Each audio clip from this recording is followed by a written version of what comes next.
Chapter 5. Down at Hove. The grey waves sucked at the stony beach. The horizon was a misty blur. Dick walked along the seafront into a stiff, cold wind. Spray from the sea, mixed with icy rain, lashed his face. It was only 3 in the afternoon, but the sky was already dark. Soon it would be evening, then night. Another endless night to be spent alone. He made his way unsteadily back to his small flat in George Square. The square was impressive. The grand Regency-style houses took up 3 sides of it. The 4th was open to the sea. A public garden occupied the centre. His flat was on the 3rd floor. It comprised a living room, a bedroom, a study, a small kitchen which smelt of old cooking oil, and a tiny bathroom with noisy plumbing. It was cramped and depressing. But it was anonymous, and it was cheap.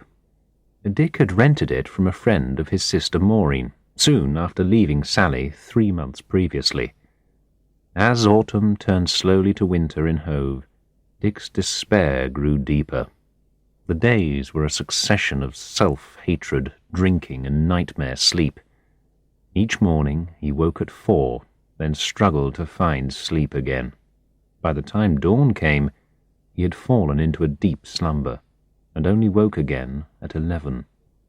He got into the habit of taking lunch in a cheap Spanish restaurant on the high street. They served an oily paella with a red house wine which tasted like antifreeze fluid. The main attraction was the waitresses, who were young and attractive, and obviously available for other services if required. He had only once invited one of them back to his sad flat. He decided not to repeat the experiment. Sex without commitment was not his style. After lunch, he would take his walk along the seafront, gloomy in its winter mood. The sea was always grey or brown, almost always rough and threatening. The sad hotels and boarding houses sulked in the winter light. Hove was a forlorn mixture of the genteel and the shabby, of retired civil servants and unemployed teenagers. In the afternoons he tried to write. At first he had thought about writing his memoirs.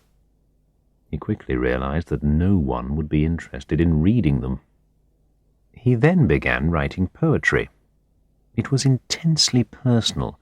It was confused. It was certainly not likely to be published, but in some ways it kept him from going mad. In the evenings, he would drink steadily until he fell into a deep sleep. More than once he woke in the middle of the night to find himself still slumped in his armchair. The days were a blur, lacking any focus, any purpose, anything to look forward to. He rarely received anything through the post except advertisements and bills, but one morning he was surprised to find a letter with an Indian stamp on it. Sally had sent it on from Cambridge. He recognized the neat handwriting as Ramu's. Ramu, short for Ramanathan, had been his personal assistant in Madras, a sort of secretary, adviser, and confidant rolled into one. He had also become a good friend. Dear Dick, I hope all is well with you and with family members also. I have been worrying a little because we have not been hearing from you for some time now. Suresh and others have been asking of you also. Please send us your news soon to relieve our worries. I am fine, but I have been transferred by Mr. Mann to registry. It seems he prefers someone recommended by Vish as an assistant. I wonder why. Otherwise, things are running much the same way.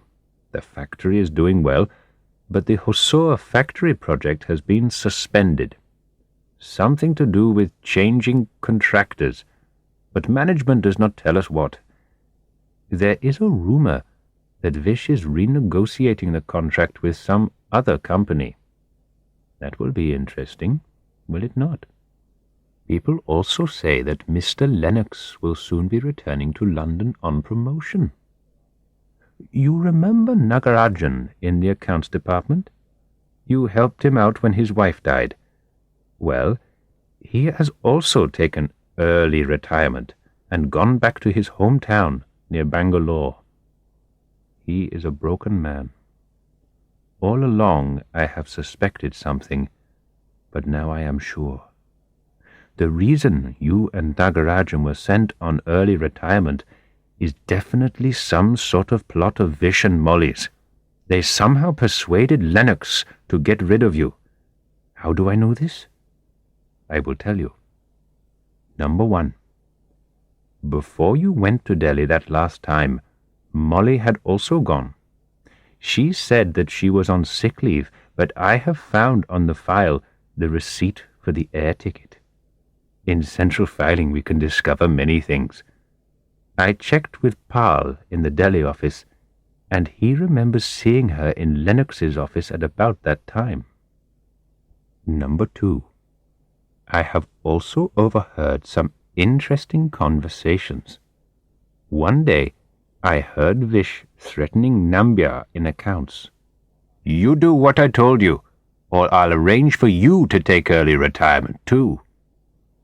On another occasion, I overheard Molly telling one of her friends that Mr. Mann was not like you. He knew how to behave himself. He had learnt his lesson from what had happened to you, she said. Number 3.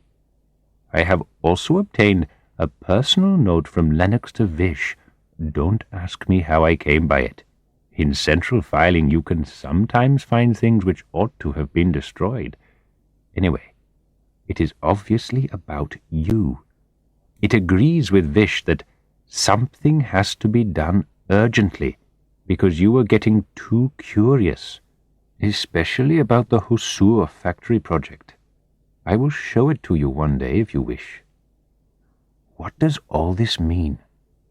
It means that they were all in it together. It means that they all wanted you out of the way. Maybe you can understand why, but it is not yet clear to me. Anyway, I thought you should know about it, in case you can make some sense of it. I hope I have done the correct thing by informing you of same. I will write another letter when I hear from you. All your friends here join me in sending very sincere greetings to Sally and to your good self. Yours, Ramu. The letter was dated 15th of October, so it had taken some time to arrive. Dick made himself a cup of coffee and took it to the big window overlooking the square. It was raining, and a lone traffic warden sticking fines on parked cars was the only sign of human life. Dick read the letter again, then reread it. He sat reflecting on its contents, thinking back to the time of his retirement. He forgot to go out for lunch, and it was 3 in the afternoon before he got up from his desk. He grabbed his coat and went out for a long walk along the seafront. He felt he was thinking more clearly than he had for months. The letter had confirmed all of his suspicions, and, as he walked, his thoughts were a mixture of happiness and anger. He was happy that he still had some friends back in India, and angry that he was right about the connection between the Vishwanathans and Lennox. His thoughts then turned to revenge, and by the time he returned to the flat, his mind was made up. He would find out what lay behind the relationship between Lennox and the Vishwanathans and make it public.